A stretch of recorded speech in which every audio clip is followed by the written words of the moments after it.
My boyfriend hacked my phone and sent my intimate photos to my boss, trying to destroy my career. When digital forensics traced his fingerprints all over the evidence, I made sure his parents were sitting right there to watch their golden boy's world explode. The look on his mother's face when she realized what her son had become was almost worth 3 years of lies. But before we dive into how I turned the tables on the man who thought he could ruin me, tell us where you're tuning in from, and if this story touches you, make sure you're subscribed, because tomorrow, I've saved something extra special for you. My name is Sarah Chen, and until 6 months ago, I thought I had cracked the code to having it all. At 32, I was the youngest senior data analyst Phoenix Tech Solutions had ever promoted, living in a gorgeous downtown Austin apartment with floor-to-ceiling windows that captured the Texas sunrise perfectly. My boyfriend Marcus Rivera and I had built what everyone called the perfect modern relationship. 3 years of Sunday morning farmers market runs, hiking the greenbelt trails, and supporting each other's careers while maintaining our independence. Marcus was everything I thought I wanted in a partner. Tall, charming, with an artistic soul that balanced my analytical mind. As a freelance graphic designer, he brought creativity into my structured world of databases and algorithms.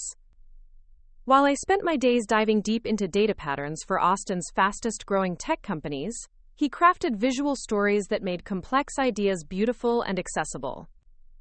We complemented each other perfectly, or so I believed. Our apartment reflected our partnership beautifully. My sleek standing desk with dual monitors faced his artistic workspace filled with sketches, color swatches, and mood boards. We had created designated zones for productivity during the day and shared spaces for connection in the evenings. The exposed brick walls showcased his design work alongside my framed certifications in data analytics and cybersecurity. It felt like a testament to two successful people building something meaningful together. I loved my work at Phoenix Tech, with an intensity that sometimes surprised even me. Data analysis wasn't just my job, it was my passion. There's something deeply satisfying about taking raw, chaotic information and finding the patterns that reveal truth. Numbers don't lie, trends don't deceive, and algorithms don't have hidden agendas. In a world full of uncertainty, data provided clarity and facts provided foundation. Phoenix Tech specialized in helping mid-sized companies optimize their operations through data-driven insights. As senior data analyst, I led a team of 6 brilliant minds who could take a company's messy spreadsheets and transform them into strategic roadmaps for growth. My specialty was finding inefficiencies that others missed and developing predictive models that saved clients millions. The work was challenging, intellectually stimulating, and incredibly rewarding. My boss, Jennifer Walsh, was exactly the kind of leader I aspired to become someday. At 45, she had built the analytics department from a 2-person team into the most profitable division at Phoenix Tech. Jennifer was brilliant, direct, and had zero tolerance for office politics or inefficiency. She promoted based on results, mentored with tough love, and had been pushing me toward the department head position that would open up when she moved to the executive team next year. The promotion would mean everything to me. Not just the salary increase, though that would be substantial, but the opportunity to shape how data analytics was integrated throughout the company. I had vision boards full of ideas for expanding our services, bringing in new types of clients, and establishing Phoenix Tech as the premier data consulting firm in Central Texas. Marcus had always seemed genuinely supportive of my ambitions. He would listen patiently as I explained complex projects over dinner, ask thoughtful questions about my work challenges, and celebrate my victories like they were his own. When I landed the Morrison Industries account worth $500,000 in annual revenue, he surprised me with a weekend trip to New Orleans. When I received recognition at the Austin Business Women's Association Awards, he was in the front row cheering louder than anyone. Our relationship had that easy rhythm that made other couples envious. We maintained separate friend groups while also building mutual friendships. I had my colleagues from Phoenix Tech and my sister Amanda who worked in cybersecurity downtown. Marcus had his network of Austin creatives, the designers and artists and musicians who made the city's cultural scene so vibrant. Together we hosted dinner parties that mixed tech professionals with artistic types, creating conversations that sparked new ideas for both our careers. We talked about the future with the casual confidence of people who believed they had figured out adult relationships. Marriage was definitely in our plans, though we were taking our time to make sure we were financially stable first. We wanted to buy a house in one of Austin's established neighborhoods, maybe South Austin or Clarksville. We discussed children in the abstract way of people still focused on career building. 2 kids, maybe 3, definitely not until we were both 35. Marcus's freelance business was thriving, which made me proud but also occasionally concerned. The feast or famine nature of creative work meant his income fluctuated dramatically from month to month. Some months he would land a major branding project that paid better than my salary. Other months he scrambled to find smaller projects just to cover his portion of our expenses. I appreciated that he insisted on maintaining financial independence, even when my steady income could have easily supported us both. His client work was impressive and diverse. Corporate branding for tech startups, promotional materials for Austin's music festivals, website designs for local restaurants. Marcus had developed a particular expertise in data visualization, creating infographics and interactive presentations that made complex information engaging and accessible. He often asked me questions about how to best represent statistical information visually, conversations I enjoyed because they showed how our different skill sets could complement each other. The past few months had been particularly good for both our careers. I was deep into developing the proposal for what could be our biggest contract ever, a comprehensive data overhaul for a Fortune 500 company considering relocating their regional headquarters to Austin. The project would establish Phoenix Tech as a major player and position me perfectly for the department head promotion. Marcus had landed a 6-month contract with a major Austin marketing firm, steady work that promised to stabilize his income while building valuable industry connections. We had fallen into comfortable routines that felt mature and sustainable. Monday morning farmers market runs where we planned meals for the week. Tuesday evenings at the climbing gym, pushing each other to attempt more challenging routes. Wednesday nights were sacred work time, both of us focused in our respective corners of the apartment. Thursday happy hours with our combined friend group at various Austin hotspots. Friday date nights that ranged from... Preparing and narrating this story took us a lot of time, so if you are enjoying it, subscribe to our channel. It means a lot to us. Now back to the story. From fancy restaurants to food trucks, depending on our budget and mood. Weekend mornings were my favorite time. We would sleep late, make elaborate brunches while jazz played from Marcus's carefully curated playlists, and spend hours talking about everything and nothing. He would show me his latest design concepts while I explained the fascinating patterns I had discovered in client data. These conversations felt like the foundation of our partnership, 2 creative minds approaching problems from completely different angles, but finding common ground in our shared curiosity about how things work. Marcus was particularly interested in my work on data privacy and security protocols. Phoenix Tech handled sensitive information for all our clients, which meant I had developed expertise in cybersecurity best practices, digital forensics, and information protection. He asked thoughtful questions about how companies protected customer data, how security breaches happened, and what steps individuals could take to protect their personal information online. I appreciated his curiosity about my specialized knowledge. My sister Amanda and I had grown closer since I moved to Austin, bonding over our shared careers in technology. She worked for a cybersecurity consulting firm that helped companies recover from data breaches and strengthen their digital defenses. Our professional expertise overlapped just enough that we could troubleshoot each other's technology problems and share insights about industry trends. Amanda had become one of my closest friends as well as family, someone I could call for everything from career advice to relationship perspective. Amanda liked Marcus well enough, though she sometimes expressed concern about what she called his artistic temperament.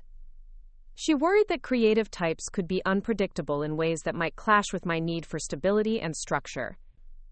I dismissed her concerns as older sister protectiveness, but I appreciated that she cared enough to voice them. Amanda had been through a difficult divorce from her college boyfriend, an experience that made her particularly attuned to relationship red flags.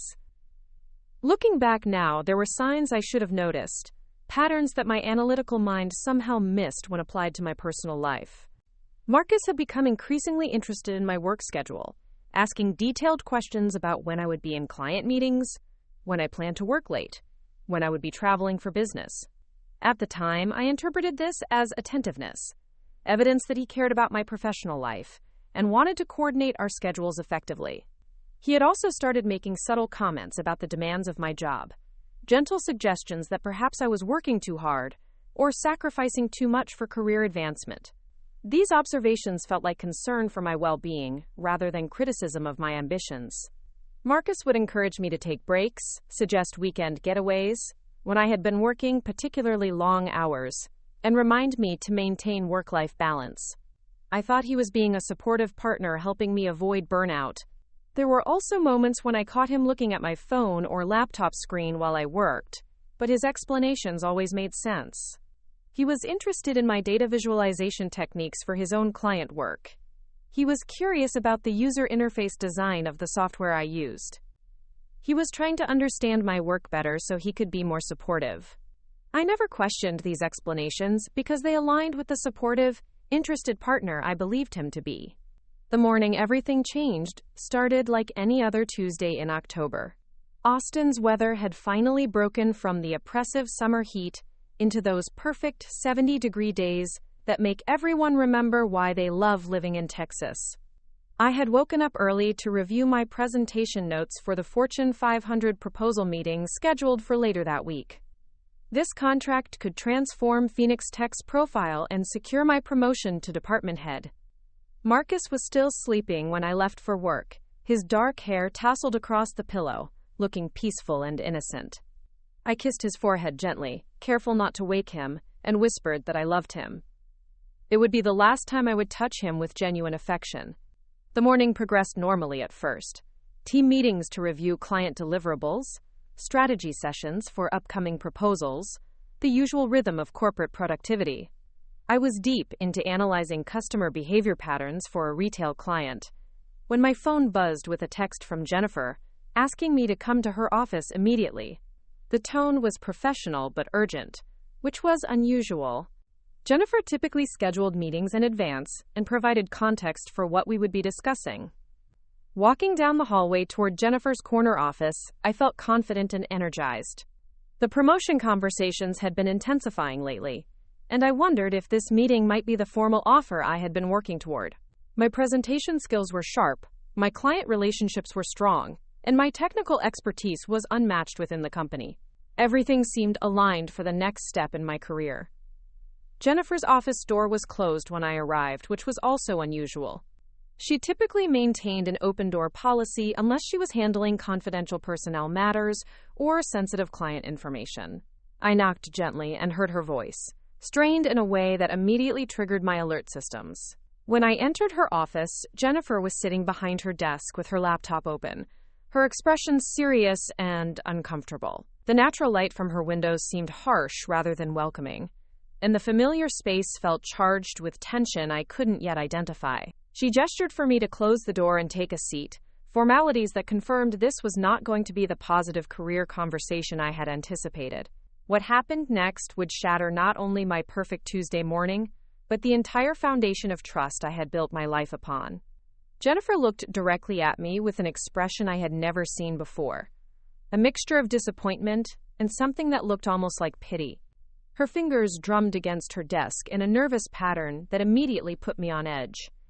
In all the years I had worked for her, Jennifer Walsh had never appeared uncertain or uncomfortable when delivering news, whether positive or negative. "Sarah, I received some disturbing communications this morning that I need to discuss with you," she began, her voice carefully controlled. "Someone sent several emails from your Phoenix Tech account to my personal email address around 9:30 this morning. The content was highly inappropriate and completely out of character for you." My stomach dropped as if I had suddenly stepped into an elevator shaft. The confidence I had felt walking into her office evaporated instantly, replaced by a cold dread that started in my chest and spread outward like ice water through my veins. I had not sent any emails to Jennifer's personal account this morning. I had barely checked my email before the team meetings began. "I'm sorry, but I don't understand," I managed to say, though my voice sounded strange and distant to my own ears. "What kind of communications? I haven't sent you anything to your personal email." Jennifer turned her laptop screen toward me, and the world tilted sideways. The Phoenix Tech email interface was open, showing a sent message from my account to her personal address. The subject line read, "Weekend fun, thought you'd appreciate these." Below that was a message that made my blood freeze. "Hey Jen, had such an amazing weekend with my man. Thought you might enjoy seeing how I celebrate when I'm not crunching numbers.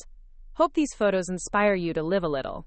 Attached to the email were 3 photographs that I recognized immediately. They were intimate images Marcus had taken of me during our vacation to Costa Rica 2 months earlier. Private moments I had shared with someone I trusted completely, now displayed on my boss's computer screen like evidence in a criminal trial. The photos were tasteful by some standards, artistic even, but they were unmistakably intimate and absolutely not intended for anyone beyond the 2 of us.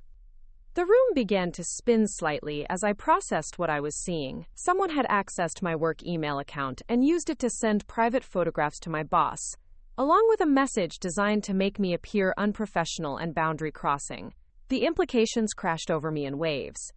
This wasn't just a privacy violation or a relationship betrayal. This was a calculated attack on my professional reputation and career prospects. "Jennifer, I swear to you, I did not send this email," I said, fighting to keep my voice steady despite the panic rising in my throat. "Someone has accessed my account without authorization. This is identity theft, email fraud, possibly even criminal harassment." Jennifer studied my face carefully, her expression shifting from disappointment to concern as she processed my reaction. After working together for several years, she knew me well enough to recognize genuine shock and confusion. The Sarah Chen she supervised would never compromise professional boundaries in such a dramatic way, especially not when competing for a promotion that meant everything to her career. "I believe you," Jennifer said after a long moment, her voice softening slightly. "Your reaction confirms what I suspected. This doesn't align with your character or professional conduct in any way. The question is who would have access to your email and why they would want to sabotage you in this particular manner." The answer to that question was already forming in my mind, though I desperately didn't want to acknowledge it. Only a few people had regular access to my work email password. I had it saved on my personal laptop for convenience when working from home. I had also logged into my Phoenix Tech account from Marcus's computer numerous times when we were both working from our apartment, and I needed to access files or respond to urgent messages. Marcus knew about the Costa Rica photographs because he had taken them. He had been particularly proud of his artistic composition and lighting, showing me how the sunset created dramatic shadows across my skin. At the time, I had been touched by his creative eye and the way he made me feel beautiful and confident. Now those same images felt like weapons turned against me. "I need to report this to IT security immediately," I said, reaching for my phone with hands that trembled slightly. "We need to change all my passwords, run security scans on my accounts, and preserve evidence of the unauthorized access. If someone has compromised my Phoenix Tech email, they might have accessed client data or other confidential information." Jennifer nodded approvingly at my immediate focus on security protocols and damage control. This response reinforced her belief that I was the victim rather than the perpetrator of this incident. An employee who had actually sent inappropriate photos to their supervisor would be making excuses or denying responsibility, not immediately implementing cybersecurity measures. "Absolutely. I'll call Dave in IT right now and have him start the investigation. In the meantime, I think it would be best if you worked from home for the rest of the day while we sort this out. We need to understand the extent of the breach and ensure that no other employees or clients were affected." Working from home meant returning to the apartment I shared with Marcus, the same apartment where his computer likely contained evidence of the crime that had just been committed against me. The irony was not lost on me that I would be investigating my own digital violation from the same space where it had probably originated. The drive home from Phoenix Tech's downtown office to our apartment complex felt like traveling through a dream sequence. Austin's familiar landmarks passed by my windows, but everything seemed slightly unreal and distorted. The food trucks lining South Lamar looked different. The runners on the boardwalk moved like actors in a scene I was observing rather than participating in. My entire sense of reality had shifted in the span of 30 minutes. I parked in our assigned spot and sat in my car for several minutes, staring up at the windows of our third-floor unit. Those windows represented 3 years of building a life together, Countless evenings spent cooking dinner and sharing stories about our days. Weekend mornings, reading newspapers and planning adventures. Now they felt like portals into a space that might contain evidence of betrayal and deception. Marcus's car was gone, which meant he was probably at a client meeting or working from one of the coffee shops he favored for creative inspiration. This gave me an opportunity to examine his computer and workspace without immediate confrontation, though I wasn't entirely sure what I was looking for or how to conduct a proper investigation. Inside our apartment, everything appeared exactly as I had left it that morning. Marcus's workspace showed signs of recent activity, with sketches spread across his drafting table and color samples pinned to his inspiration board. His laptop was closed but still warm to the touch, indicating he had been using it recently before leaving for his appointment. I stood in our living room, looking around the space with new eyes. The exposed brick walls that had once seemed charming now felt like they might be hiding secrets. The open floor plan that had encouraged communication and connection suddenly seemed designed for surveillance and monitoring. Even our shared bookshelves, filled with design magazines and data analysis textbooks, felt like potential sources of information that could be used against me. My phone buzzed with a text message from Marcus. "Hey babe, running late with the Morrison Industries presentation prep. Probably won't be home until after 6. Order Thai food if you don't feel like cooking. Love you." The casual normalcy of the message felt jarring given what had just happened at my office. If Marcus was responsible for the email attack, he was maintaining his innocent facade perfectly.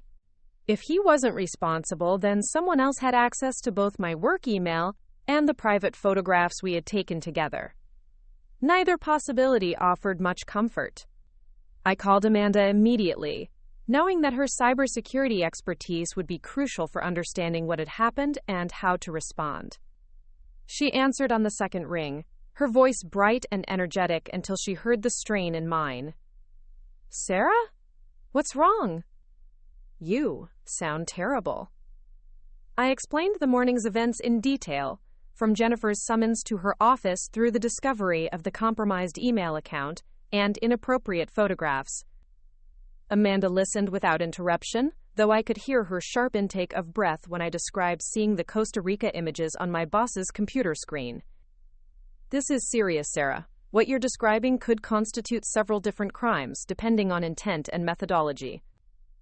Unauthorized access to email accounts, distribution of intimate images without consent, workplace harassment, possibly even extortion if the goal was to damage your career prospects for some kind of gain." Amanda's professional assessment confirmed my worst fears, while also providing a framework for understanding what had happened. This wasn't just relationship drama or personal betrayal. This was criminal activity that required immediate action to prevent further damage and gather evidence for potential prosecution. "I need you to walk me through a basic digital forensics investigation," I said, settling onto our couch with my laptop open. "I have to understand how this happened, who was responsible, and what other damage might have been done to my accounts or reputation." Amanda agreed to come over immediately after her current client meeting concluded. In the meantime, she guided me through some preliminary steps to secure my accounts and preserve evidence. We changed passwords on all my personal and professional email accounts, enabled two-factor authentication where possible, and began downloading forensic copies of my email logs and browser history. The process of securing my digital life made me realize how vulnerable I had become without recognizing it. I had saved passwords on multiple devices for convenience, used the same password variations across different platforms, and failed to regularly monitor my account activity for unauthorized access.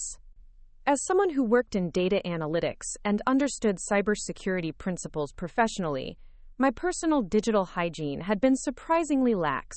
While waiting for Amanda's arrival, I began a preliminary examination of Marcus's laptop. I felt guilty about violating his privacy, but the evidence suggested that someone with physical access to our shared living space had compromised my accounts. The laptop was password protected, but I knew his standard password from watching him type it countless times over 3 years together. His browser history from the past week revealed nothing obviously suspicious. Client research, design inspiration websites, social media platforms, streaming services. The same digital footprint I would expect from a freelance graphic designer managing multiple projects and maintaining professional relationships. If he had used this computer to access my email accounts, he had been careful to cover his tracks.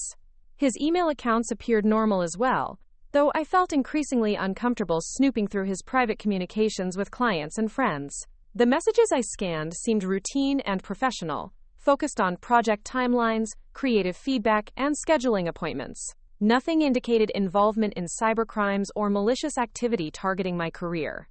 The photograph storage on his laptop was more extensive than I had realized. Marcus maintained carefully organized folders for different types of work and personal images. Client projects were separated by company name and date, personal photos were categorized by event and location, and artistic experiments were stored in folders labeled with cryptic creative references that meant something to him but were indecipherable to me.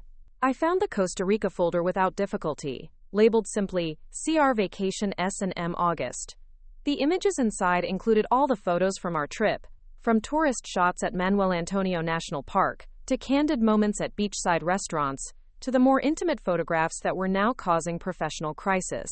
Seeing them in this context reminded me of how happy we had been during that vacation, how connected and optimistic about our future together. However, I also noticed that the intimate photographs had been copied to a separate folder labeled Portfolio Personal Work. This struck me as odd, since Marcus had never mentioned including personal photographs in his professional portfolio. These images were private moments between us, not commercial work to be shared with potential clients or artistic collaborators. Amanda arrived while I was still examining the portfolio folder, letting herself into the apartment with the spare key I had given her months earlier. She carried a laptop bag filled with digital forensics tools and wore the focused expression that meant she was shifting into professional investigation mode. "Show me everything," she said, setting up her equipment on our dining table. "I want to see the original email, examine the metadata on those photographs, and run complete scans on all devices that might have been used to access your accounts." The next 2 hours transformed our apartment into a crime scene investigation unit. Amanda's forensic software revealed layers of digital information that I had never learned to access or interpret. We discovered that my work email account had indeed been accessed from Marcus's laptop on 3 separate occasions over the past month, including that morning at exactly 9:27 a.m. The metadata on the Costa Rica photographs showed they had been uploaded to a cloud storage service I didn't recognize, then downloaded again just hours before being sent to Jennifer's email. This suggested premeditation rather than impulsive action. Someone had planned this attack in advance, preparing the materials and timing the execution for maximum professional damage. Most damning of all, Amanda's analysis revealed that my Phoenix Tech password had been saved in Marcus's browser cache, along with login information for several of my other accounts. The digital trail pointed directly to systematic unauthorized access from the computer belonging to the man I had been planning to marry. "Sarah," Amanda said quietly, her voice heavy with sympathy and professional concern, "I think we need to call the police." #. Part 3, The Mask Performance begins. The revelation that Marcus had been systematically accessing my digital accounts without permission created a fracture in my reality that ran deeper than simple relationship betrayal. This was the moment I realized that the man I had been sharing my life with for 3 years was essentially a stranger, someone capable of calculated deception and professional sabotage. Yet somehow, I also knew that confronting him directly would be a tactical error that could destroy any chance of justice or resolution. Amanda had left around 4 in the afternoon, taking copies of all the digital evidence and promising to research legal options for prosecution. We had agreed that I should act completely normal when Marcus returned home, giving no indication that I knew about his unauthorized access to my accounts. This would prevent him from destroying evidence or escalating his attacks while I developed a comprehensive strategy for dealing with the situation. The hours between Amanda's departure and Marcus's expected return felt like preparation for the performance of my lifetime. I had to transform from Sarah the victim into Sarah the investigator, without revealing the change to the person who had victimized me. Every interaction would need to appear genuine, while actually serving the purpose of gathering information and protecting myself from further damage. I ordered Thai food from our usual restaurant, choosing the dishes Marcus preferred and timing the delivery to arrive shortly before he got home. This would create the impression of thoughtful consideration for his preferences, reinforcing the devoted girlfriend persona I needed to maintain. I also cleaned up the evidence of Amanda's digital forensics investigation, returning our apartment to its normal appearance. When Marcus walked through our door at 6:15, carrying his laptop bag and wearing the slightly frazzled expression that usually followed challenging client meetings, I greeted him with what I hoped appeared to be genuine warmth and interest in his day. The cognitive dissonance was overwhelming. This was the same face I had kissed goodbye that morning. The same hands that had held me during countless peaceful evenings. The same voice that had whispered affectionate encouragements during difficult work weeks. "How did the Morrison meeting go?" I asked, helping him out of his jacket and maintaining normal physical affection despite the revulsion that had replaced my romantic feelings. His body felt different against mine now, like embracing someone wearing a Marcus costume rather than touching the actual person I had fallen in love with. "Complicated," he replied, settling onto our couch with visible exhaustion. "They want to completely restructure the visual branding midway through the project, which means starting over with concepts we already approved. It's frustrating, but the money is good enough that I can't afford to walk away." I nodded sympathetically while studying his face for any signs of deception or hidden agenda. Did he genuinely have a difficult client meeting? Or was this elaborate cover story for time spent planning further attacks on my career? The Marcus I thought I knew would have shared more specific details about creative challenges and client dynamics. This abbreviated explanation felt unusually vague.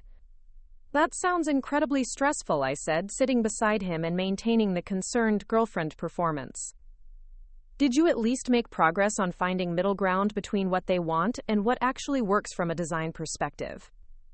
His explanation of the revised project scope sounded plausible and included enough technical details about color schemes and typography choices to suggest authenticity. However, I found myself analyzing every word for potential inconsistencies. An exhausting level of hypervigilance that made normal conversation feel like conducting an interrogation. Over dinner, I guided our conversation toward topics that might reveal information about his recent activities and mindset. I asked about his upcoming project deadlines, his client relationships, and his financial planning for the rest of the year. Marcus responded to all these questions with apparent openness, sharing concerns about cash flow gaps and excitement about potential new contracts. The domestic normalcy felt surreal, given what I now knew about his secret activities. We discussed weekend plans, upcoming social events, and mundane apartment maintenance issues like we were still the same couple who had shared breakfast that morning. Marcus helped clear the dinner dishes and suggested watching a movie together, behaviors that would have seemed loving and considerate 24 hours earlier, but now felt like manipulation tactics.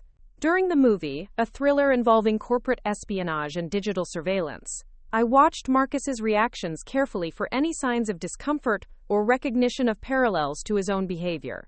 He seemed genuinely engaged with the plot and made casual comments about the unrealistic portrayal of hacking techniques, observations that struck me as either innocent technical knowledge or brazen deflection from his own cybercrimes.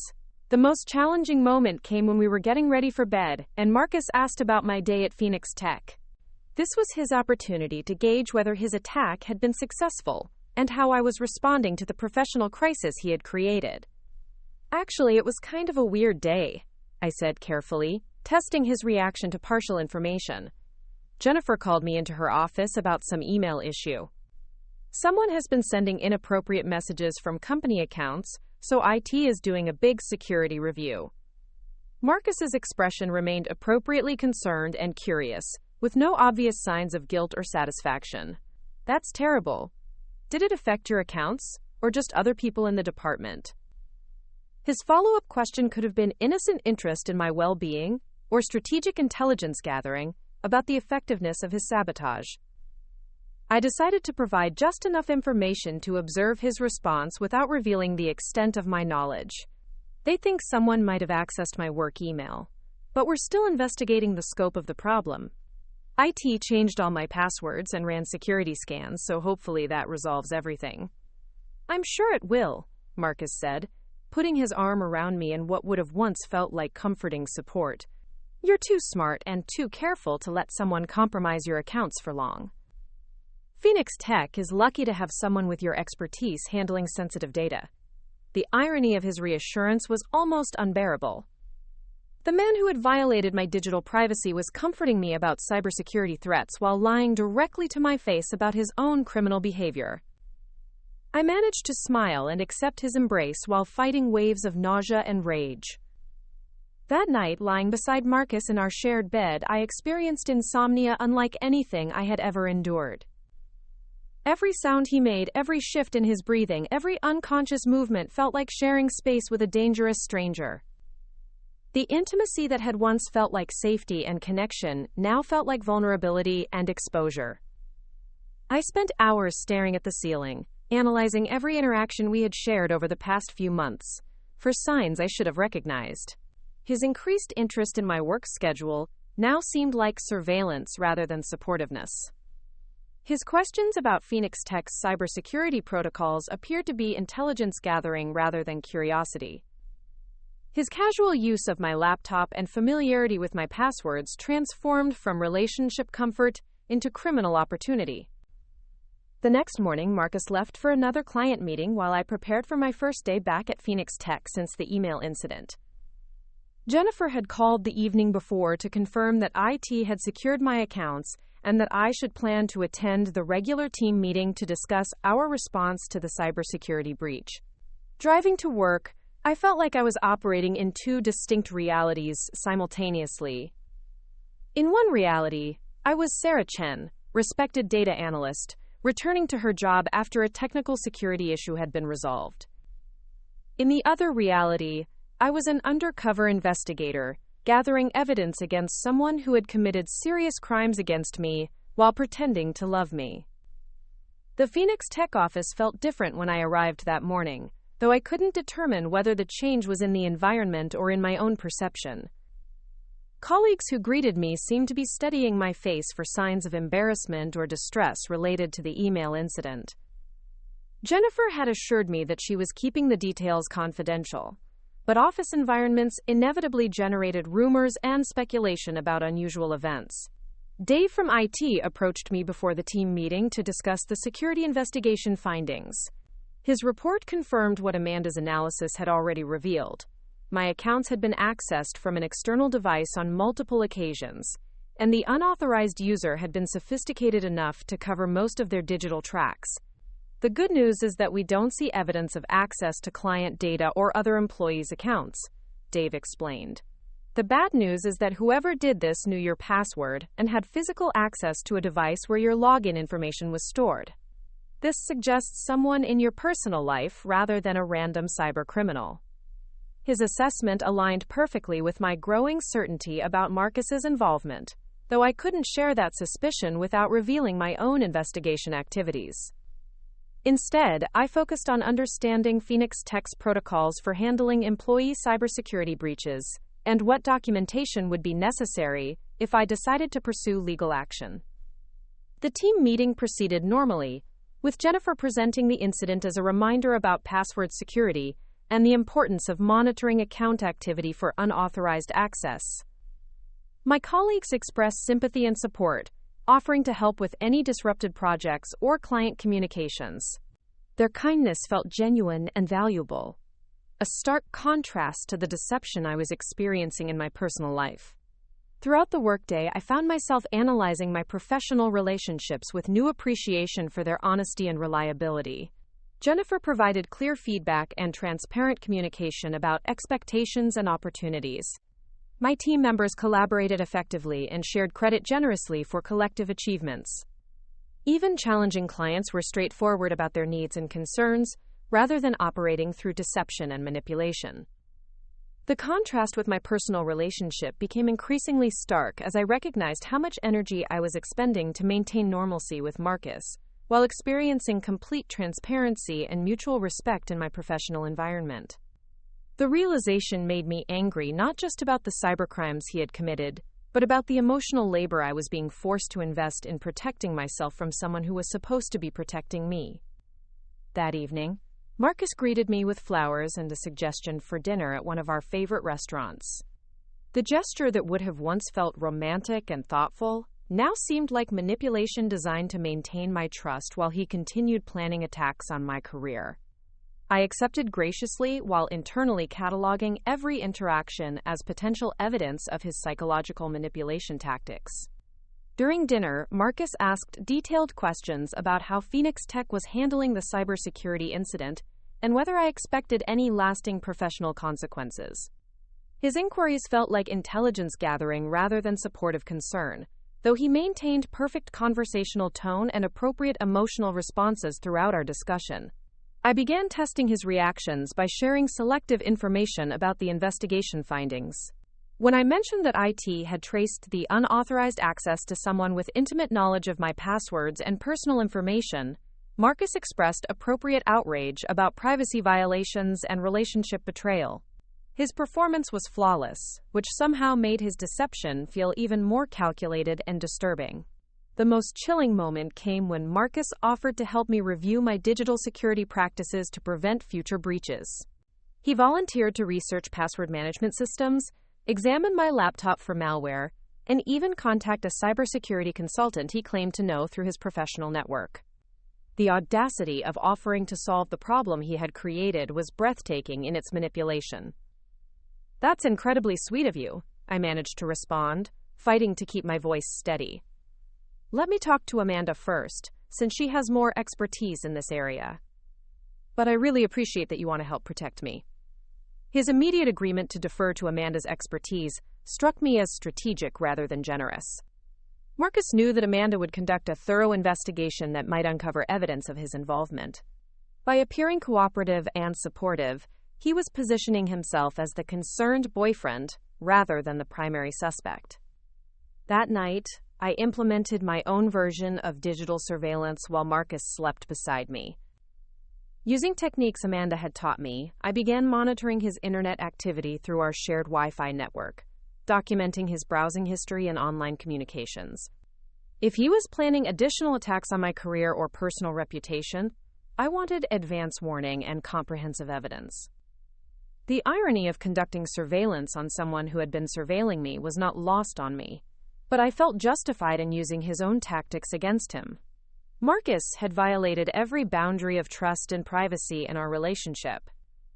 My investigation activities were defensive measures designed to protect myself from further harm rather than offensive actions intended to damage him without cause. Over the following days, I perfected the performance of being Marcus's devoted girlfriend while secretly building a case against him. I maintained physical affection while feeling internally repulsed by his touch. I shared details about my daily activities while carefully controlling what information he could use against me.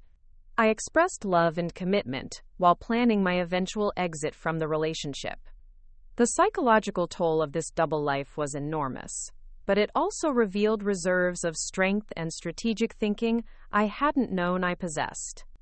My data analysis training proved invaluable for organizing evidence and identifying patterns in Marcus's behavior. My professional experience with complex problem-solving helped me develop systematic approaches to gathering information and planning responses. Most importantly, I began to understand that recovering from this betrayal would require more than simply ending the relationship. Marcus had committed serious crimes that could have destroyed my career and reputation. Justice would require exposing his actions in a way that prevented him from targeting other women and held him accountable for the damage he had attempted to cause. The transformation from victim to investigator felt empowering in ways I hadn't expected. Instead of feeling helpless and violated by his attacks on my digital privacy and professional reputation, I was taking control of the situation and building toward a resolution that would serve both my immediate safety and my long-term goals for justice. Part 4. Investigation setup. The decision to conduct a systematic investigation into Marcus's activities marked the moment I stopped being a victim and started being a strategist. The skills that made me effective at analyzing corporate data patterns would prove equally valuable for uncovering the digital trail of someone who had betrayed my trust while pretending to love me. I needed to understand not just what Marcus had done, but why he had done it, and what other attacks he might be planning. Amanda agreed to help coordinate the investigation, though she insisted we document everything properly for potential criminal prosecution. Her cybersecurity expertise complemented my data analysis background perfectly, creating a formidable team for digital forensics and evidence gathering. We established secure communication channels using encrypted messaging apps and began developing a comprehensive plan for gathering proof of Marcus's cybercrimes. The first challenge was gaining access to Marcus's devices and online accounts without alerting him to our investigation. He kept his laptop password protected and carried his phone with him constantly, which meant we needed to be strategic about when and how we examined his digital activities. I started paying closer attention to his daily routines, identifying windows of opportunity when his devices would be accessible without raising suspicion. Marcus typically showered for 15 to 20 minutes every morning, leaving his phone charging on the nightstand. He often stepped out to grab coffee or run errands while leaving his laptop open but locked, requiring only his password to access files and browser history. These brief intervals would provide crucial opportunities for gathering evidence without triggering his awareness of our investigation activities. I also began documenting Marcus's behavior patterns more systematically, looking for changes in his routine that might indicate ongoing criminal activity or preparation for additional attacks. Did he seem more secretive about his phone usage? Was he working unusual hours or visiting unfamiliar websites? Were there discrepancies between his stated schedule and his actual whereabouts? The psychological aspect of this investigation was perhaps more challenging than the technical components. I had to maintain normal relationship dynamics while viewing every interaction through the lens of potential evidence gathering. Conversations that had once felt intimate and spontaneous now required careful analysis for signs of deception or manipulation. Physical affection that had once brought comfort and connection now felt like performance art designed to maintain my cover identity. Amanda helped me establish secure backup systems for all evidence we collected, using cloud storage services that Marcus couldn't access even if he discovered our investigation. We created detailed logs of his digital activity, documented suspicious behavior patterns, and began building timelines that would demonstrate the premeditated nature of his cybercrimes. Our first major breakthrough came when I discovered that Marcus had been accessing my Phoenix Tech email account regularly for nearly 2 months before the incident with the Costa Rica photographs. The login records showed systematic monitoring of my professional communications, including confidential client information and internal discussions about the upcoming promotion opportunity. This revelation transformed my understanding of Marcus's motivations from relationship jealousy to professional sabotage. He hadn't attacked my career in a moment of anger or insecurity. He had been systematically gathering intelligence about my work life and planning strategic strikes designed to undermine my professional reputation at crucial moments. Amanda's analysis of the email access patterns revealed even more disturbing information. Marcus had been reading communications between Jennifer and me about the department head promotion, including detailed discussions of my qualifications and timeline for the position. He had access to confidential information about Phoenix Tech's strategic planning and client relationships that could have been valuable to his own business or other competitors. The scope of his surveillance extended beyond my work email to include my personal social media accounts, online banking activity, and even my location tracking through shared calendar applications. Marcus had been conducting comprehensive monitoring of my digital life, while presenting himself as a supportive boyfriend who respected my independence and privacy.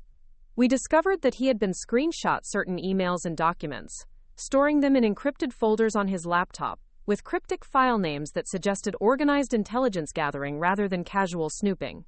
The level of sophistication indicated that this wasn't impulsive behavior driven by relationship insecurity, but calculated corporate espionage targeting my career and personal information. Most disturbing of all, we found evidence that Marcus had been researching my colleagues and supervisors at Phoenix Tech, gathering information about their backgrounds, social media activity, and professional relationships. He had been building profiles of the people in my work environment, possibly identifying potential targets for manipulation or additional attacks. The realization that his criminal activity extended far beyond the single incident with the inappropriate photos made me understand that I was dealing with someone whose deception was systematic and potentially dangerous. This wasn't a boyfriend who had made a terrible mistake in a moment of poor judgment. This was someone who had been methodically planning attacks on my professional life while maintaining an elaborate facade of love and support. Amanda insisted that we contact law enforcement immediately given the scope and sophistication of Marcus's cyberstalking activities. However, I convinced her to let me gather additional evidence first, both to strengthen our case and to ensure that Marcus couldn't destroy crucial information once he realized he was under investigation. We developed a careful plan for documenting his ongoing activities while protecting ourselves from discovery. I would continue monitoring his digital behavior through our shared network, while Amanda conducted remote analysis of his online footprint using professional forensics tools. We would maintain detailed logs of every suspicious activity and preserve all evidence in formats that would be admissible in criminal proceedings. The investigation also revealed information about Marcus's business activities that cast his recent professional success in a troubling new light. Several of his client projects involved data visualization and marketing strategies that bore suspicious resemblance to confidential work I had been developing for Phoenix Tech clients. It appeared that he had been stealing my intellectual property and selling it to his own customers as original creative work. This discovery added industrial espionage to the list of crimes Marcus had committed against me. He hadn't just violated my personal privacy and attempted to sabotage my career advancement. He had been systematically stealing my professional work and profiting from it while pretending to celebrate my achievements and support my ambitions. Amanda helped me document the similarities between Marcus's client deliverables and my confidential Phoenix Tech projects, creating side-by-side comparisons that would demonstrate intellectual property theft to law enforcement and potentially civil courts. The evidence was compelling and comprehensive, showing not just occasional similarities, but systematic appropriation of my analytical techniques and strategic insights. We also discovered that Marcus had been using information from my email monitoring to identify potential clients for his own business. He had been reading my communications with Phoenix Tech prospects and then approaching those same companies with competing proposals based on confidential information he had stolen from my accounts. His recent business success was built entirely on criminal exploitation of my work and professional relationships. The scope of his betrayal continued expanding as our investigation progressed. Marcus had been living a completely fabricated life while using my trust and love as cover for extensive criminal activity, targeting both my personal privacy and professional success. Every aspect of our relationship that I had valued for its honesty and mutual support had been contaminated by his systematic deception and exploitation.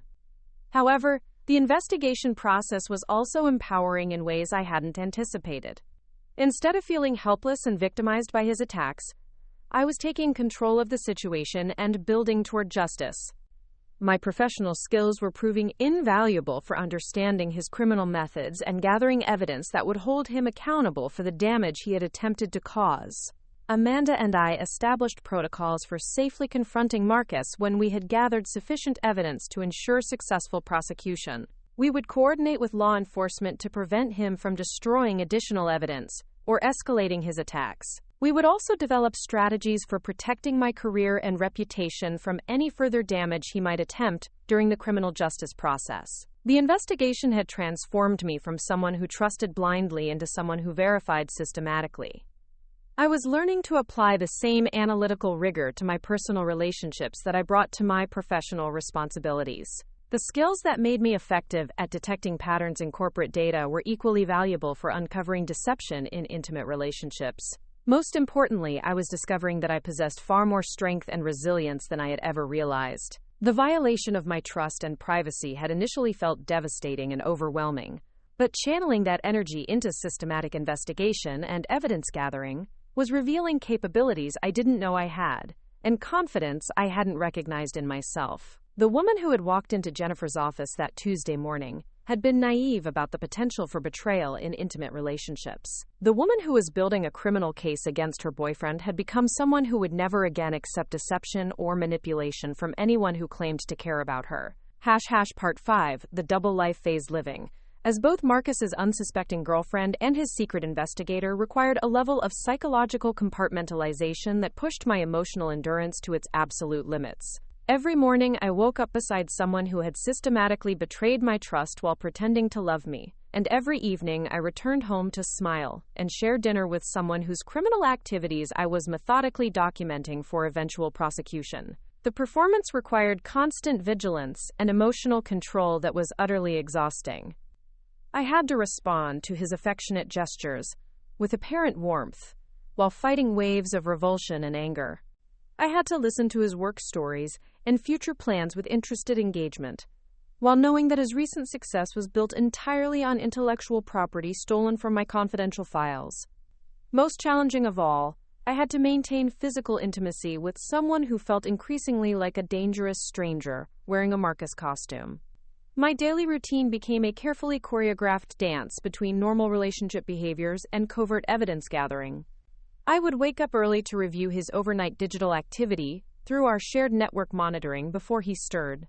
During breakfast, I would ask casual questions about his schedule and client meetings, while mentally cross-referencing his answers with the surveillance data Amanda and I were collecting.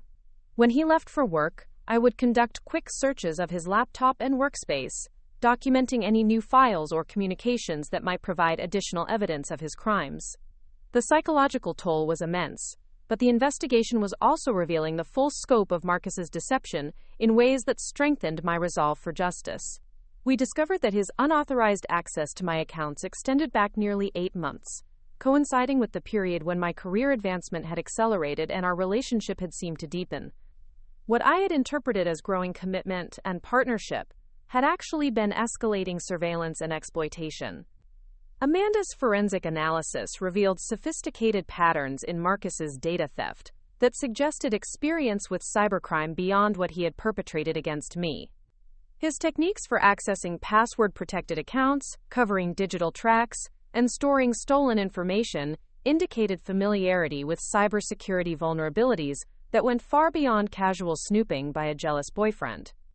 We found evidence that Marcus had been researching my colleagues' personal information, particularly Jennifer, and other decision-makers involved in the promotion process.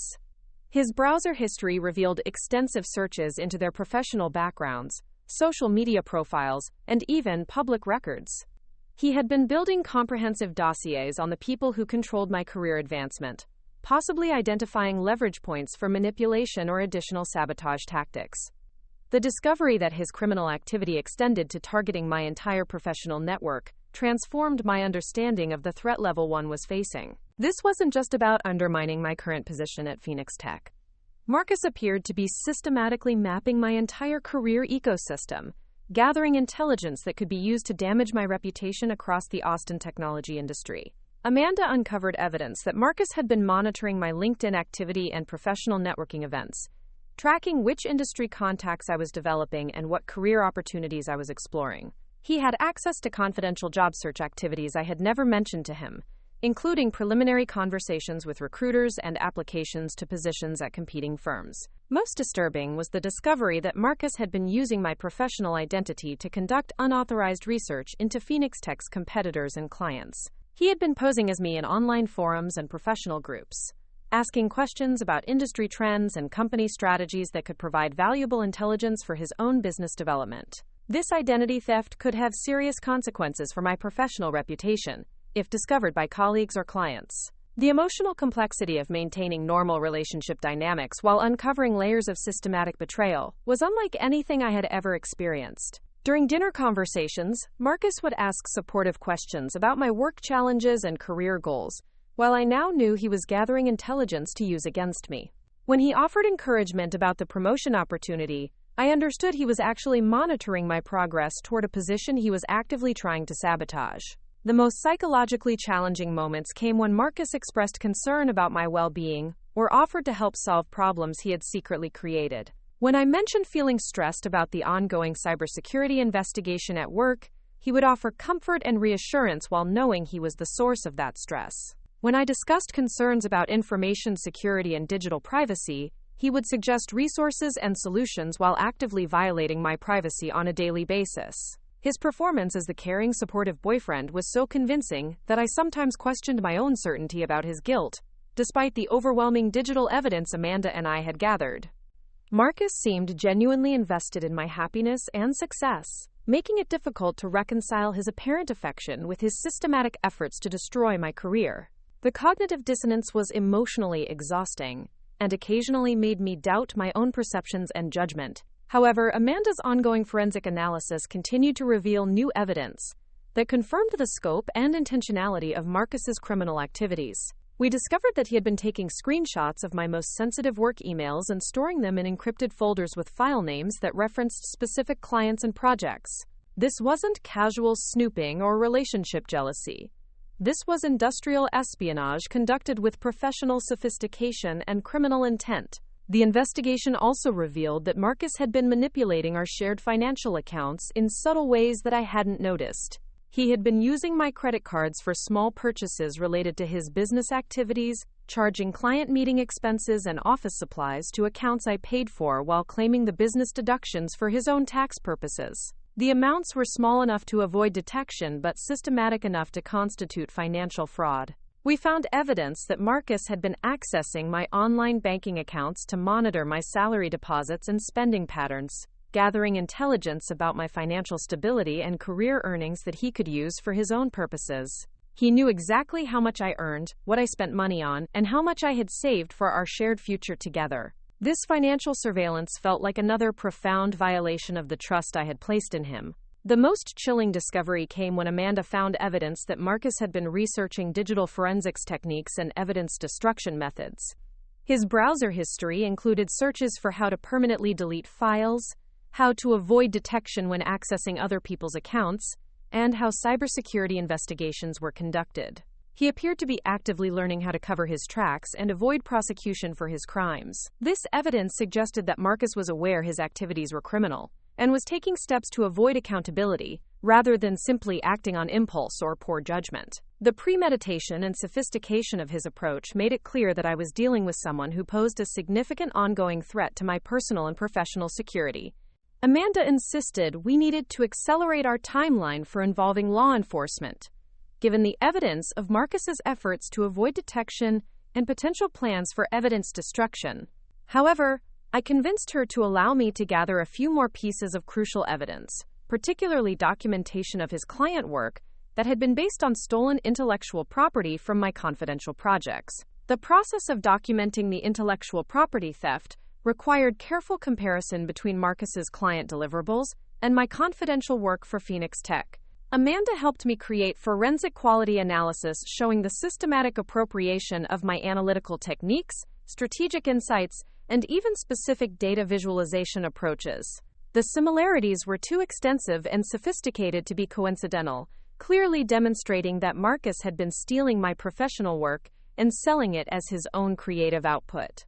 We also found evidence that Marcus had been using information from my email surveillance to identify potential clients before they formally engaged with Phoenix Tech. He had been approaching companies during their early research phases, using confidential intelligence about their needs and decision-making processes to position his services more effectively than legitimate competitors who didn't have access to stolen information.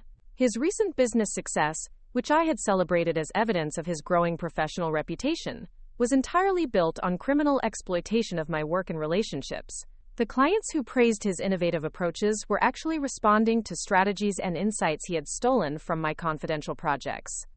The industry recognition he had been receiving was based on my intellectual property presented under his name. The realization that Marcus had been systematically stealing credit for my professional achievements while pretending to celebrate my success added another layer of betrayal that was almost unbearable.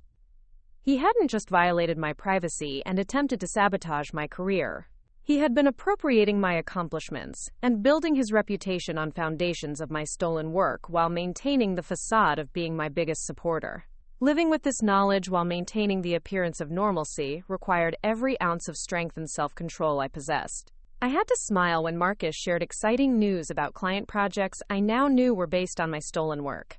I had to express pride in his professional achievements while understanding they were built entirely on criminal exploitation of my intellectual property.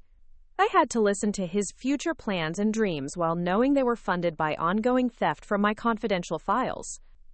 The psychological impact of this extended deception was profound and lasting.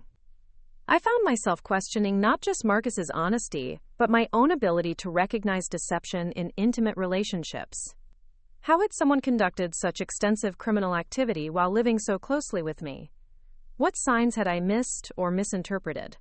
How could I trust my own judgment about people's character and motivations when I had been so completely deceived by someone I thought I knew intimately? However, the investigation process was also revealing capabilities and resilience I hadn't known I possessed. My professional skills in data analysis and pattern recognition were proving invaluable for uncovering complex webs of deception and building comprehensive evidence for prosecution. The attention to detail and systematic thinking that made me effective at my job were equally valuable for conducting digital forensics and preparing for criminal justice proceedings. Amanda and I developed increasingly sophisticated techniques for monitoring Marcus's activities without detection, using advanced cybersecurity tools and forensic analysis methods that provided comprehensive surveillance of his digital behavior.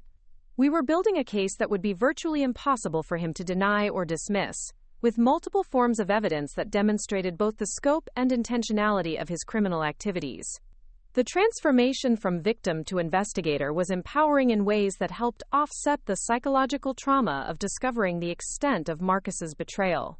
Instead of feeling helpless and violated by his systematic exploitation, I was taking control of the situation and working toward justice that would protect both my own interests and other potential victims of his criminal behavior.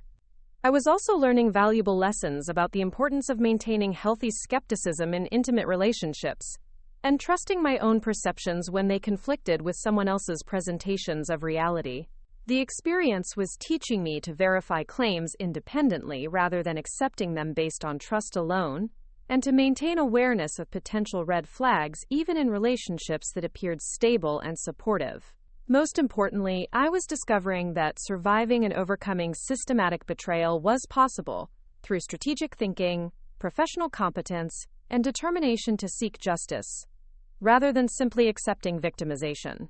The woman who had been naive about the potential for deception in intimate relationships was becoming someone who would never again allow anyone to exploit her trust for criminal purposes. The investigation phase was preparing me for the eventual confrontation that would expose Marcus's crimes and hold him accountable for the damage he had attempted to cause. I was gathering not just evidence for prosecution, but confidence in my own strength and capabilities that would serve me well beyond this particular crisis. The person who emerged from this experience would be fundamentally different from the woman who had trusted blindly and assumed the best about someone's motivations. Every day of maintaining the double life brought me closer to the moment when the performance would end and the truth would finally emerge. I was building toward a revelation that would be devastating for Marcus, but liberating for me, the moment when justice would replace deception and authentic strength would replace naive trust. The careful documentation of Marcus's systematic criminal activities was creating a foundation for accountability that would prevent him from targeting other women in similar ways. The evidence Amanda and I were gathering would serve not just my own need for justice, but the broader goal of protecting other potential victims from someone who had demonstrated sophisticated capabilities for digital stalking, identity theft, and professional sabotage. As the investigation progressed, I felt increasingly confident that the eventual confrontation would result in meaningful consequences for Marcus's criminal behavior and complete vindication of my own professional reputation.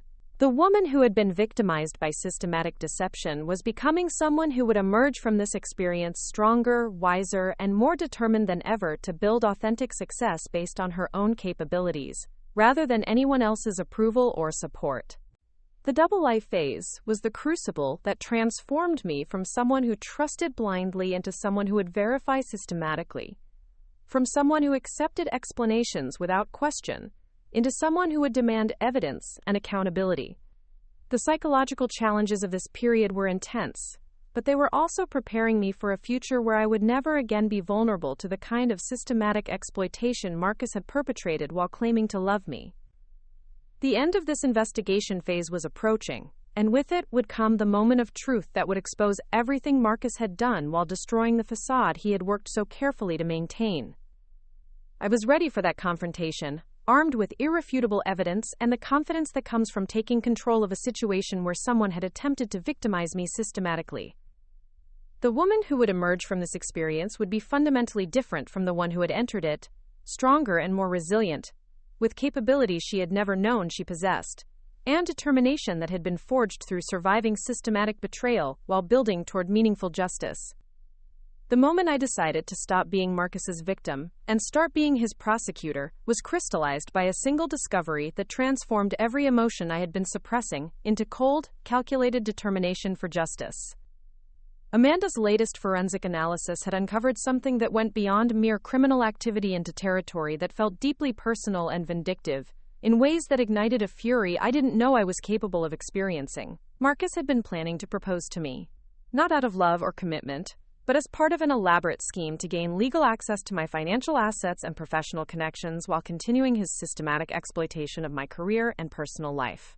Hidden in encrypted files on his laptop were detailed plans for a fake engagement that would give him community property rights, joint financial accounts, and social legitimacy that would make his criminal activities even more difficult to detect or prosecute. The proposal timeline had been carefully coordinated with his escalating attacks on my professional reputation.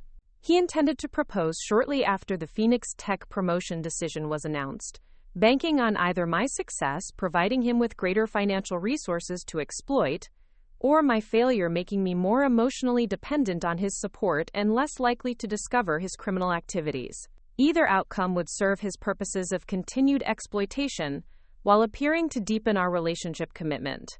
Amanda showed me the engagement ring receipts hidden in his financial records, the venue reservations made with my stolen credit card information, and even draft social media posts announcing our engagement that painted him as the supportive boyfriend who had helped me through career challenges he had secretly created. The level of manipulation was breathtaking in its scope and chilling in its calculation. The fake proposal plans included strategies for isolating me from my support network, particularly Amanda, whom Marcus had identified as the greatest threat to his continued criminal activities.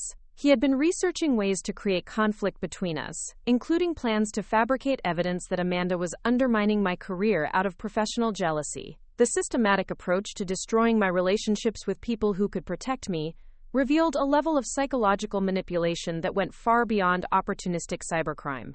Most devastating was the discovery that Marcus had been documenting our entire relationship for potential use against me if I ever discovered his criminal activities. He had been secretly recording our private conversations, taking photographs of intimate moments without my knowledge, and maintaining detailed logs of my daily activities, emotional state, and personal vulnerabilities that could be weaponized if I attempted to seek justice for his crimes. The realization that every moment of trust and intimacy I had shared with Marcus over 3 years had been contaminated by his systematic exploitation and surveillance stripped away any remaining emotional attachment I felt toward him.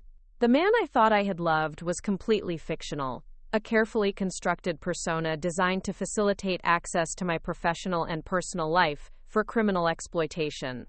However, this discovery also marked the moment when my perspective shifted from victimization to empowerment. Marcus had underestimated my intelligence, my professional capabilities, and my determination to seek justice when wronged. The evidence he had been so carefully collecting to use against me would become evidence I could use to destroy him completely. His own documentation of criminal activities would serve as the foundation for his prosecution and public humiliation. I spent that night planning my response with the same systematic approach I brought to complex data analysis projects at Phoenix Tech. This wouldn't be an emotional confrontation driven by anger and hurt feelings. This would be a calculated campaign designed to expose his criminal activities, protect other potential victims, and ensure that the consequences he faced would be severe enough to deter him from similar behavior in the future. The planning process required me to think several moves ahead, anticipating his likely responses to different revelation strategies, and preparing countermoves that would prevent him from minimizing damage or shifting blame. Marcus was clearly intelligent and experienced with manipulation, but his expertise was in exploiting trust and maintaining deception. My expertise was in uncovering truth and building irrefutable cases based on comprehensive evidence. Amanda and I developed what we called the total exposure strategy, designed to reveal his criminal activities simultaneously to law enforcement, his professional network, his family, and our shared social connections. This would prevent him from controlling the narrative or presenting selective information to different audiences to minimize consequences. Everyone who mattered in his personal and professional life would receive comprehensive evidence of his systematic criminal behavior at the same time. The strategy required careful coordination and precise timing to be effective. We would need to involve Detective Lisa Park from the Austin Police Department's Digital Crimes Unit to ensure proper handling of the criminal aspects. We would also need to notify Phoenix Tech's legal department about the intellectual property theft and cybersecurity breaches that had occurred.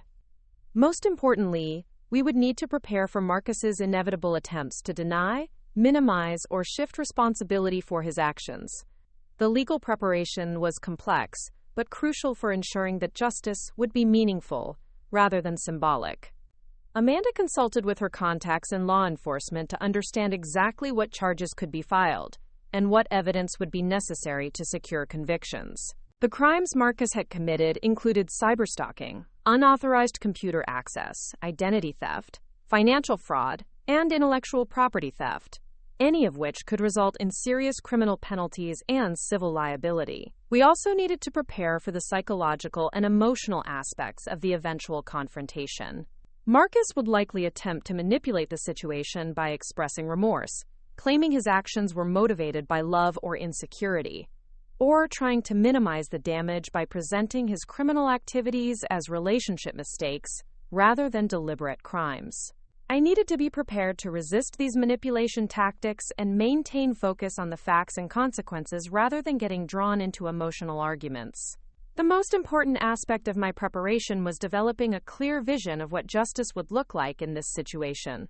I wanted Marcus to face criminal prosecution that would result in a permanent record of his cyberstalking and fraud activities. I wanted him to experience professional consequences that would prevent him from continuing to profit from stolen intellectual property. I wanted our shared social network to understand the reality of who he was beneath the carefully constructed facade. And I wanted other women to be warned about his capabilities for systematic deception and exploitation. However, I also needed to protect my own interests throughout this process.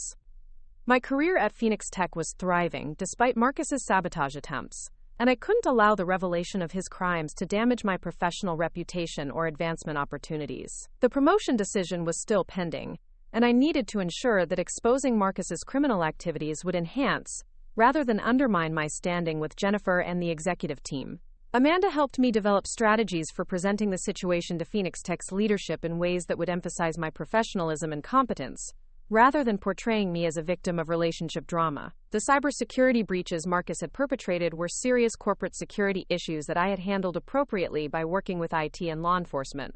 The intellectual property theft he had committed was criminal activity that I had discovered and documented, using exactly the kind of analytical skills that qualified me for promotion to department head. The preparation phase also required me to confront my own emotions about the end of what I had believed was a loving, committed relationship.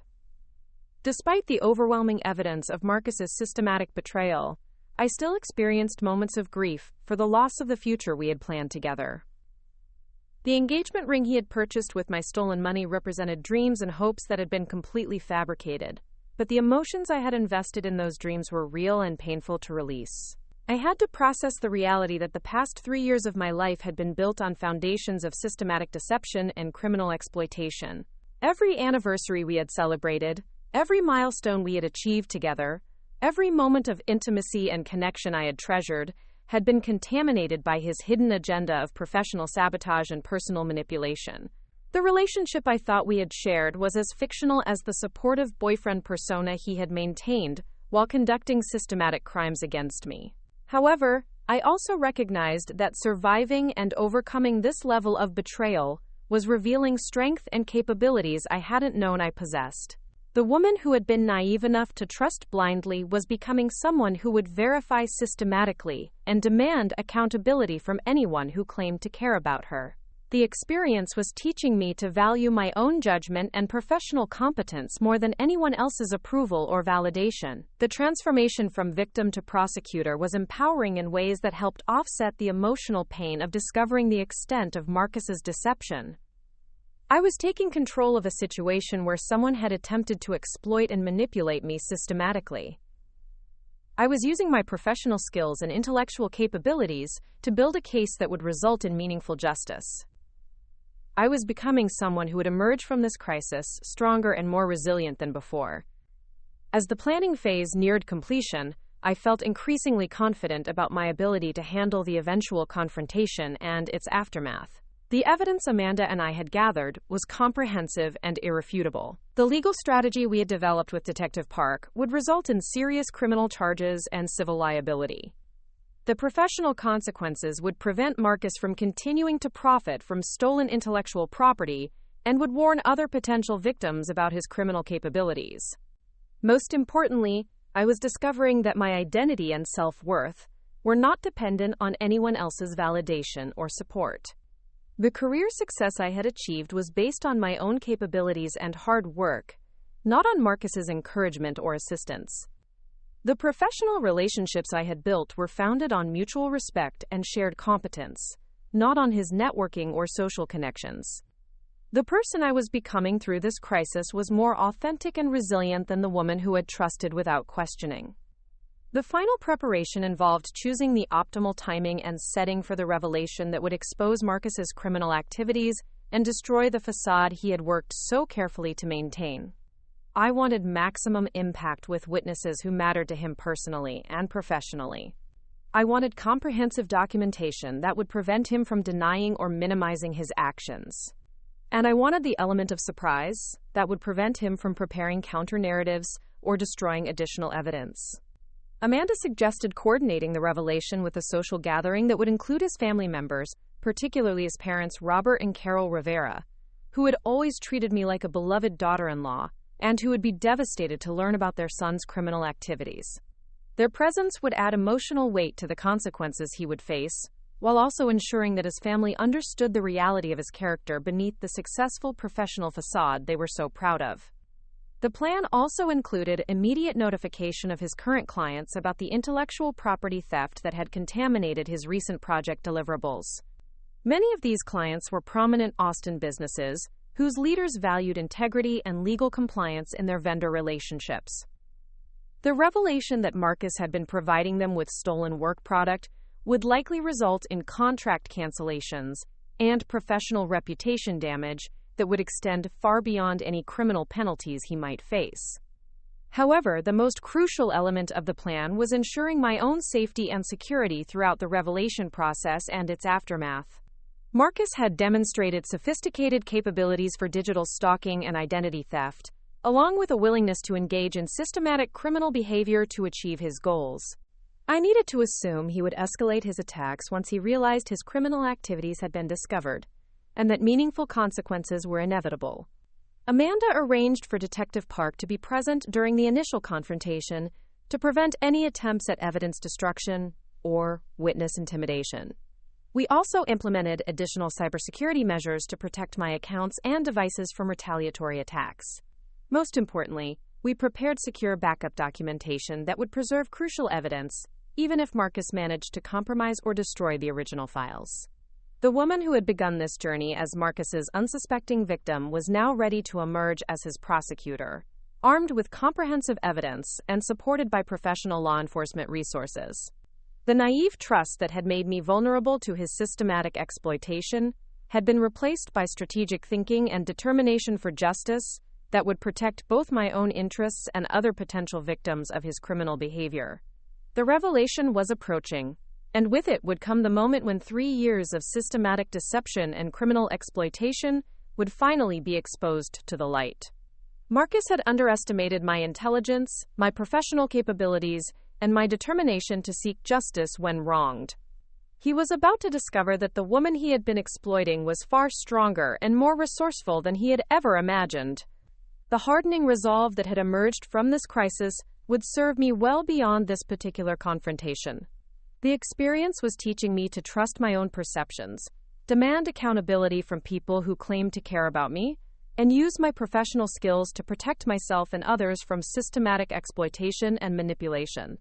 The transformation of our shared apartment into what I privately called Evidence Central marked my complete evolution from naive girlfriend to methodical prosecutor. Every surface that had once displayed our happy couple photos now served as workspace for organizing the comprehensive case against Marcus Rivera. Amanda had helped me establish secure documentation protocols that would preserve every piece of digital evidence in formats admissible for criminal prosecution, while maintaining the chain of custody that Detective Park would require. The dining table where we had shared countless romantic dinners became my primary analysis station, covered with printed screenshots, timeline charts, and financial records that painted a devastating picture of systematic criminal activity spanning nearly 2 years. I had color-coded different categories of crimes, using highlighters that transformed our domestic space into something resembling a prosecutor's war room. Yellow for cyberstalking incidents, green for intellectual property theft, blue for financial fraud, and red for the most egregious violations that demonstrated clear criminal intent. The meticulous organization of evidence served multiple purposes beyond preparing for legal proceedings. The visual representation of Marcus's systematic betrayal helped me process the emotional reality of what had been done to me while maintaining the analytical distance necessary for strategic planning. Seeing the scope of his criminal activities laid out chronologically made it impossible to minimize or rationalize his behavior as relationship mistakes, rather than deliberate crimes with serious legal consequences. Amanda arrived each evening after her own work concluded, bringing additional forensic analysis tools and professional expertise that elevated our amateur investigation into something approaching FBI-level digital forensics.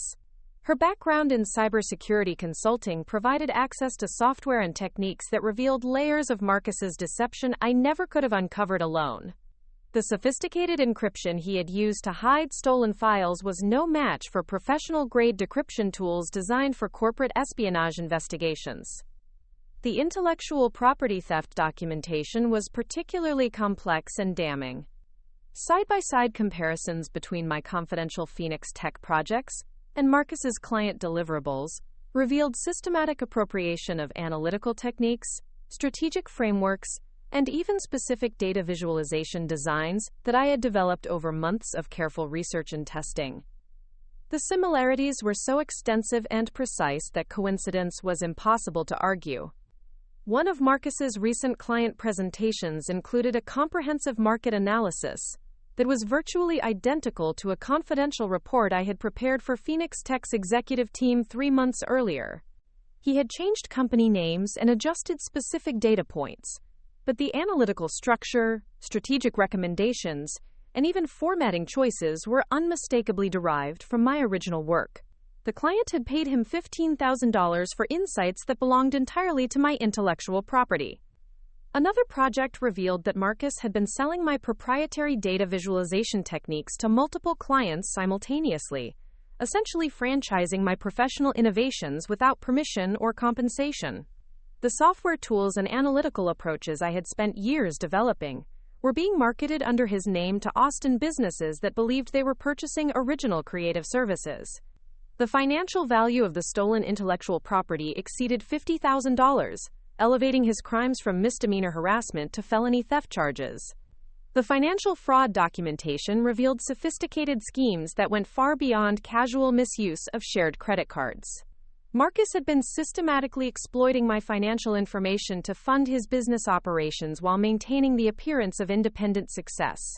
He had used my credit scores and income documentation to secure business loans that he had no intention of repaying from his own resources. My financial stability was being leveraged to support criminal enterprises I knew nothing about. Most disturbing was evidence that Marcus had been building false credit profiles using my personal information, establishing accounts and financial relationships that could potentially damage my credit rating and financial reputation for years to come. The identity theft extended beyond simple credit card fraud into territory that could affect my ability to secure mortgages, business loans, or professional licensing in the future.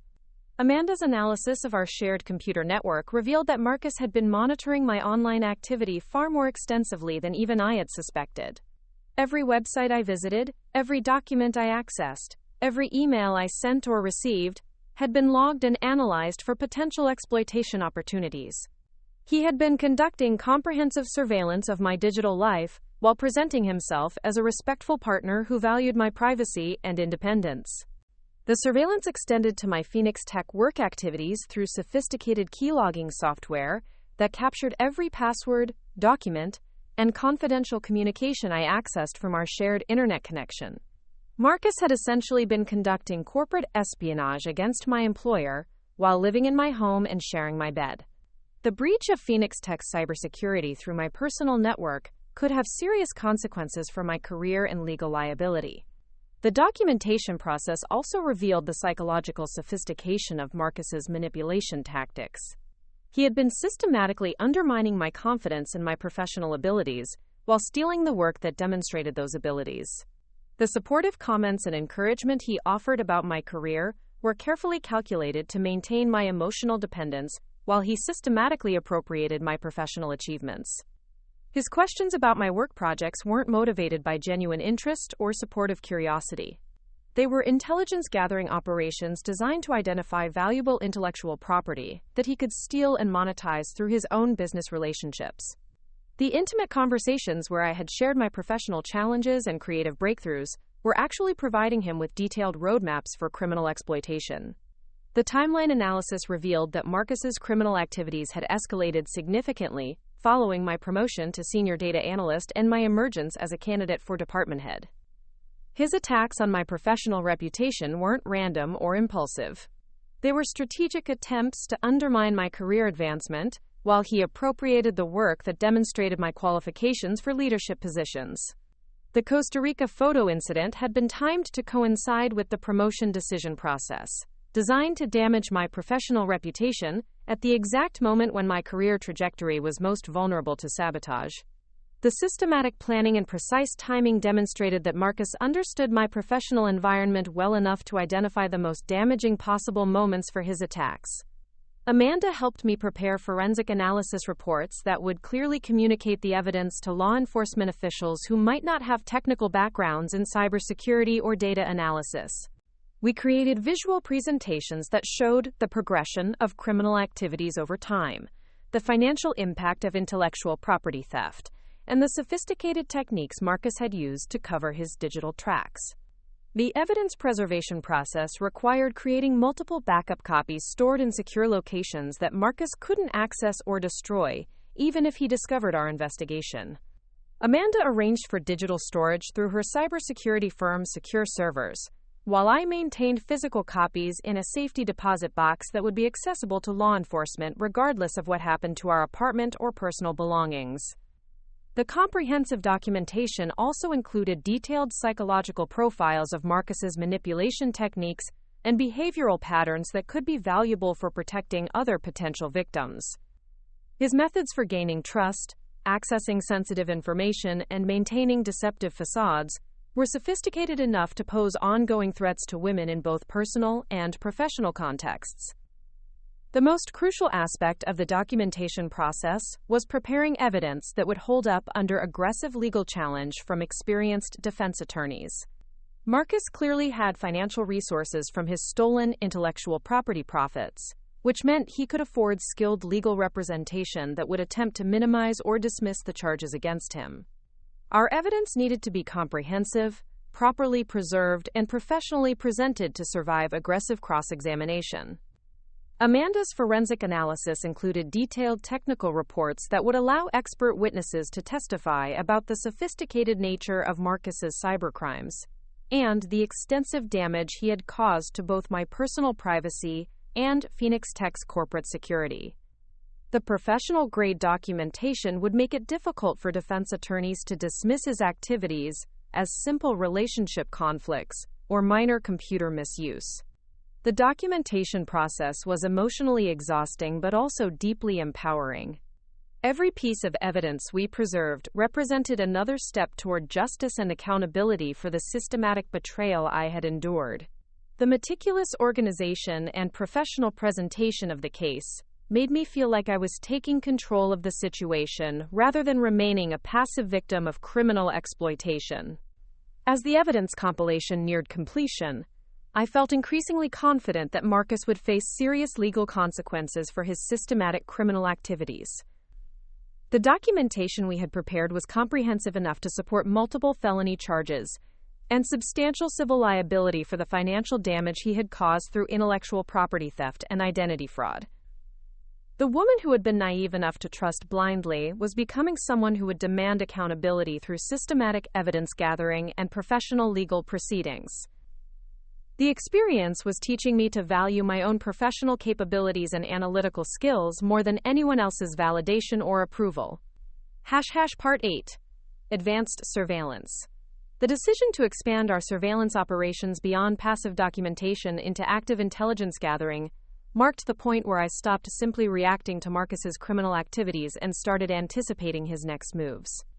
Amanda's cybersecurity expertise allowed us to implement monitoring systems that would provide real-time alerts about his digital activities, while maintaining the operational security necessary to avoid detection during our ongoing investigation. The advanced surveillance phase required sophisticated technical capabilities that pushed my data analysis skills into new territories of digital forensics and counterintelligence operations. We installed comprehensive network monitoring software that would track every device connected to our shared internet connection, providing detailed logs of websites visited, files accessed, communications sent, and software applications used throughout our apartment. The monitoring system was designed to be completely invisible to Marcus, while providing us with comprehensive intelligence about his ongoing criminal activities. Amanda configured the software to run through encrypted channels that would prevent detection, even if Marcus conducted security scans on his own devices. The data collection operated continuously in the background, building detailed profiles of his digital behavior patterns that would be invaluable for predicting and preventing future attacks. The real-time monitoring revealed that Marcus's criminal activities were far more extensive and ongoing than even our previous investigations had uncovered. He was actively engaged in systematic cyberstalking operations targeting not just me but several other women in Austin's technology and business communities.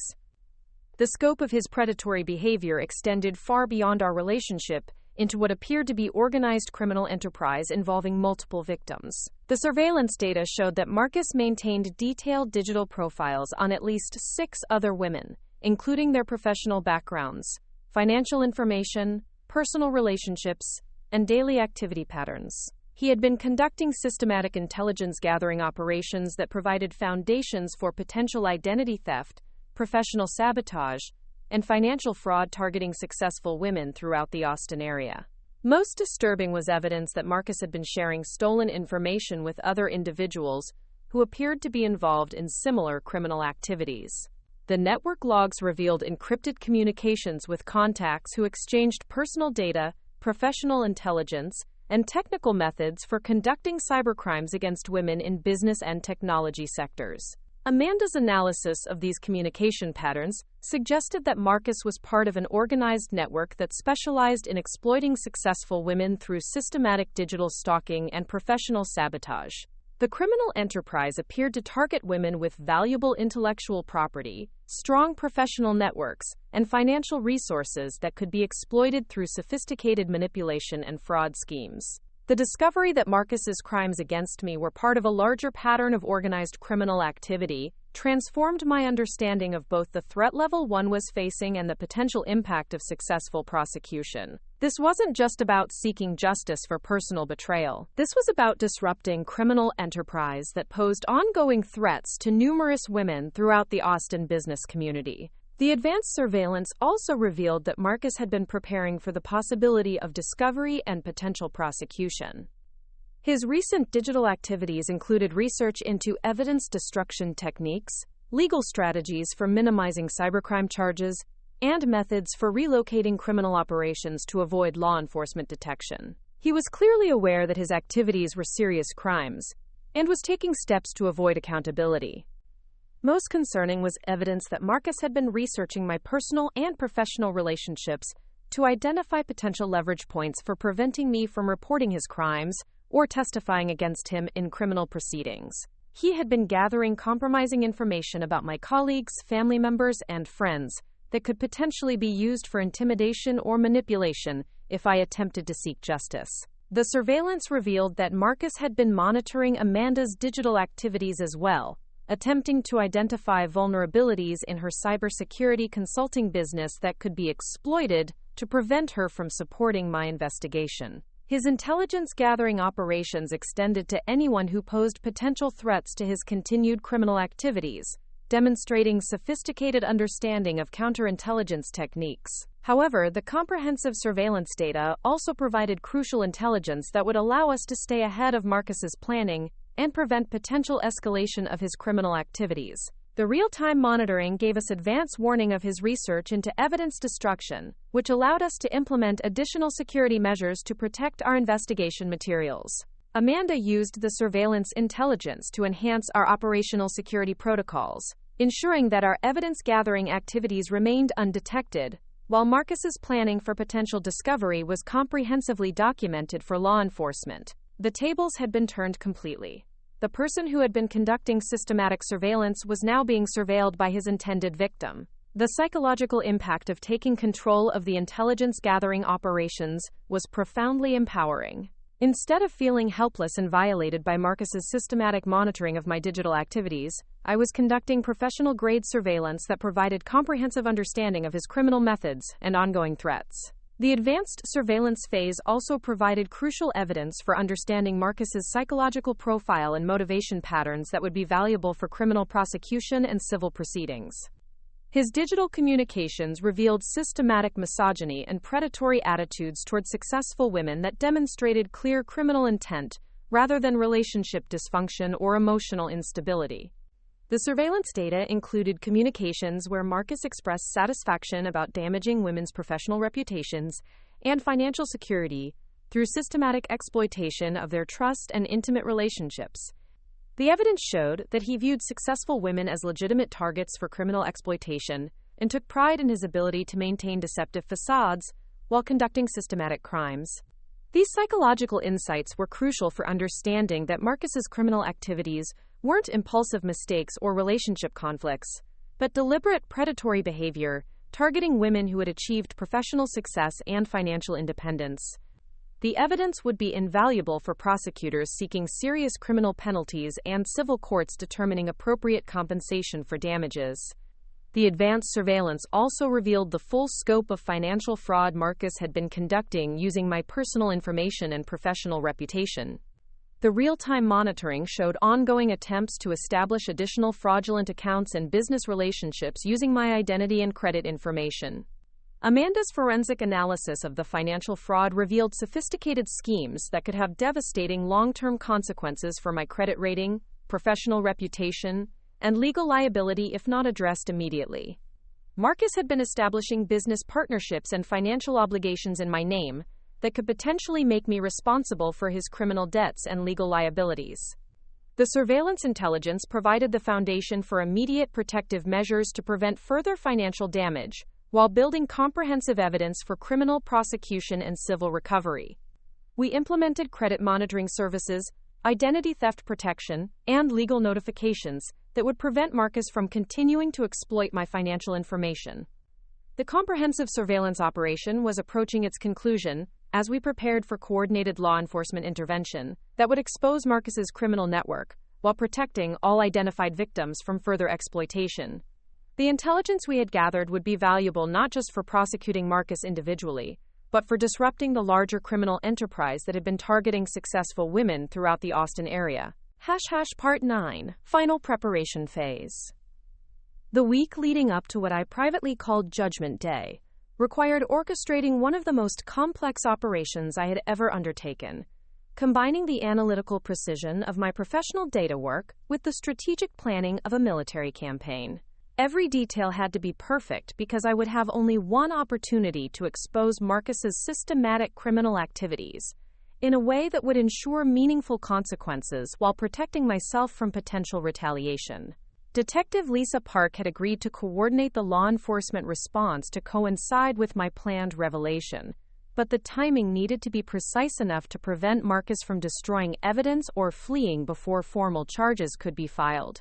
Amanda and I had spent countless hours developing contingency plans for every possible scenario, from Marcus attempting to deny the charges to him trying to shift blame or claim that his criminal activities were somehow justified by relationship problems. The legal preparation was extraordinarily complex because Marcus's crimes crossed multiple jurisdictions and involved both criminal and civil violations that would require coordination between different law enforcement agencies and court systems.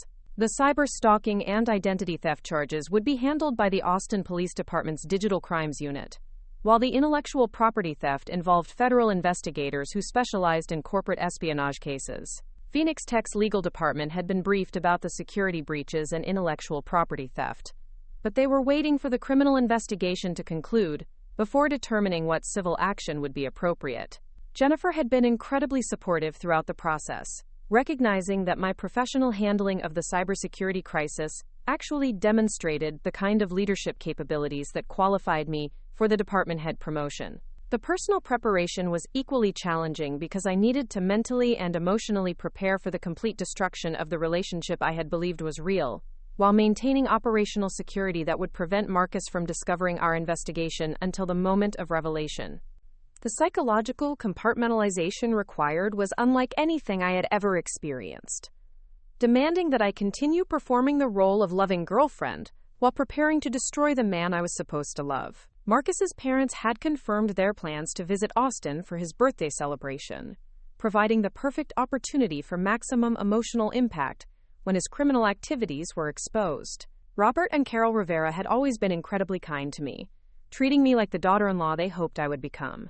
Their presence would add devastating emotional weight to the consequences Marcus would face, while ensuring that his family understood the reality of his character beneath the successful professional facade. The venue selection was crucial for ensuring that the revelation would be witnessed by people who mattered to Marcus personally and professionally, while providing enough security to prevent him from destroying evidence or becoming violent when confronted with irrefutable proof of his criminal activities. Our apartment offered privacy and control, but also potential safety risks if Marcus reacted unpredictably to exposure. Amanda suggested hosting a dinner party that would include Marcus's parents, along with several of our mutual friends who could serve as witnesses, while creating a social atmosphere that would make Marcus less likely to suspect what was coming.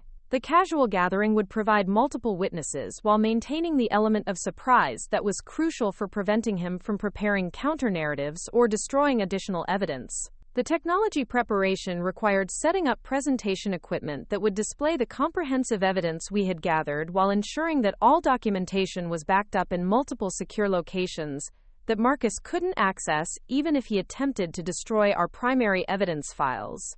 Amanda configured multiple redundant systems that would preserve crucial evidence regardless of any sabotage attempts. The evidence presentation was organized like a professional legal brief, starting with the most shocking revelations to establish the severity of Marcus's criminal activities, before systematically presenting the comprehensive scope of his systematic betrayal. The visual presentation would include timestamps, financial records, digital forensics reports, and recorded communications that would make denial impossible. The psychological preparation involved rehearsing different scenarios for how Marcus might react to exposure, from complete denial to attempted manipulation to potential violence.